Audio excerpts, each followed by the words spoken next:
आता बातमी आहे अपघातासंदर्भात। परळ पुलावर भीषण अपघात झालेला आहे। मोटरसायकल आणि डंपरच्या धडकेत तिघांचा मृत्यू झालेला आहे। ट्रिपल सीट प्रवास करणं हे या तरुणांच्या जीवावर बेतलेलं आहे।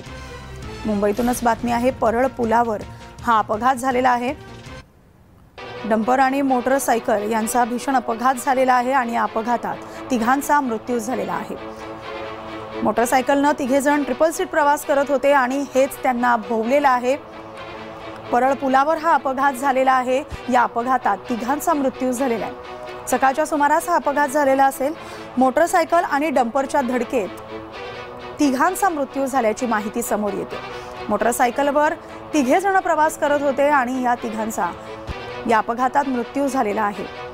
अपघात नेमका कसा झाला हे अद्यापही समोर आलेलं नसलं तरी या अपघातात तिघांचा मृत्यू झालेला आहे। परळ पुलावर हा भीषण अपघात झालेला आहे।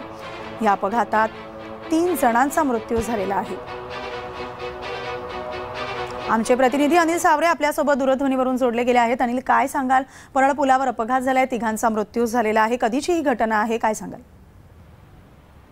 नक्कीच मिळालं पाहायचं झालं तर परळ ब्रिजवर सकाळच्या सुमारास एक अपघात भीषण अपघात झालेला आपल्याला पाहायला मिळतोय। याच अपघातामध्ये पाहायचं झालं तर तिघांचा जागीच मृत्यू झालेला आहे। मात्र 2 तरुणींचं एक मुलाने आपला जीव गमावला। याच्यानंतर पाहिलं तर जी रॅश ड्रायव्हिंग आहे त्या रॅश ड्रायव्हिंगमुळे जी बाईक अपघात झालेला आपल्याला पाहायला मिळतंय।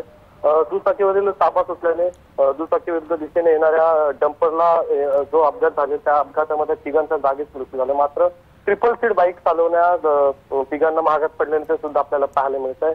तरुणांची अद्याप ओळख पटलेली नाही। पोलीस पुढील तपास करत आहेत की अद्याप तरुण आहेत कुठचे याचा तपास सुरू आहे। मात्र वैवडे पोलिसांनी घटनास्थळी दाखल झाल्यानंतर अद्याप जे तिघ आहेत तिघांचा अद्याप ओळख पटलेला नाही। मिनल, अगदी अनिल, तुम्ही असेच जोडले राहा। आणखी एका बातमी संदर्भात तुमच्याकडून माहिती जाणून घ्यायची।